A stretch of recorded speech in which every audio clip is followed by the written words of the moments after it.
来看美国纽约有一架观光直升机，像伫咧空中散行，载落去哈迪逊河。机顶包括驾驶，也阁有德国科技公司的主管一口罩，拢总3个大人、3个囡仔是全部不幸死亡。目前这件事故的原因也阁在调查当中。7查报名怪兽将直升机残骸为哈德逊河鼓起来，落机身的金属架啊，伊的玻璃片看起来已经无完整。根据现场人提供的这影片，直升机是用倒头载方式落落去。迄时阵，一个住伫河边的居民亲目睭看到这个过程。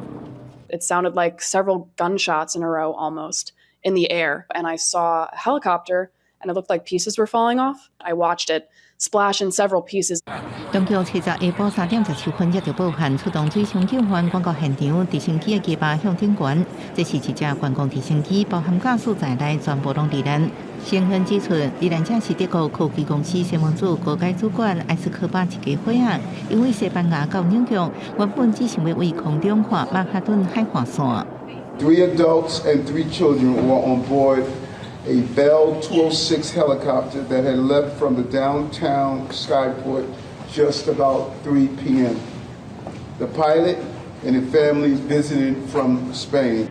根据飞行追踪网站，直升机为曼哈顿下城启程，伫个自由路线上附近设置人，沿哈德逊河用300公尺宽度飞过乔治华盛顿桥，搁弯头飞向南，最后伫纽泽西州附近最后停落来。哈德逊河顶端的飞行航道是一条真受欢迎的观光路线。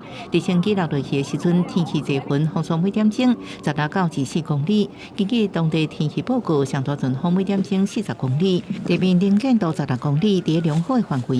美国联邦航空总署咧甲国家运输安全委员会对这个事件调查当中，公司新闻黄文玲报道。